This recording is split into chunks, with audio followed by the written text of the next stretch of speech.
Euh, Salut à tous. Il est question de parler ici de l'Afrique. Parce que il est temps que les jeunes Africains comprennent réellement c'est quoi le problème de l'Afrique. Parce que ça va dans tous les sens. Ça va dans tous les sens. Et lorsque nous avons un de nos frères qui s'élève, nous sommes les premiers à vouloir le descendre. Mais pourquoi est-ce qu'on agit comme ça? Pourquoi est-ce qu'on agit comme ça?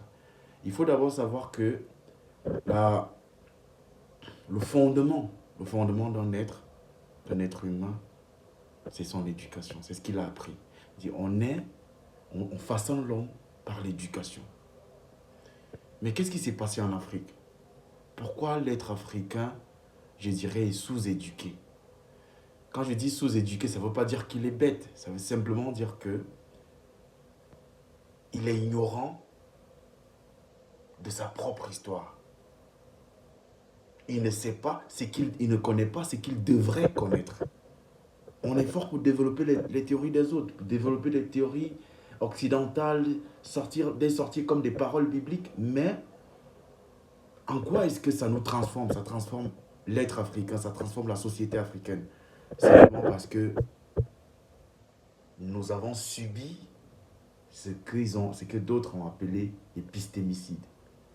C'est-à-dire cette destruction, ce rejet systématique de nos valeurs intrinsèques, de nos pratiques endogènes, qui étaient considérées comme des pratiques folkloriques, qui étaient considérées comme de la sorcellerie, quelque chose de négatif.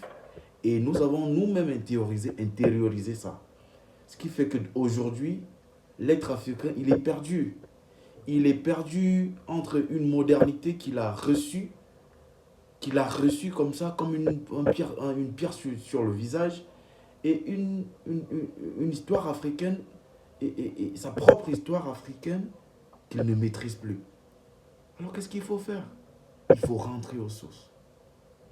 Comment est-ce qu'on rentre aux sources? Déjà, il faut connaître quel était l'impact de la colonisation sur l'être africain. Et ça, on dit tous les jours, on parle de la société africaine, on parle de tous ces problèmes. La vraie colonisation a commencé après les indépendances. C'est-à-dire cette colonisation, la partie la plus rude de la colonisation a commencé après les indépendances.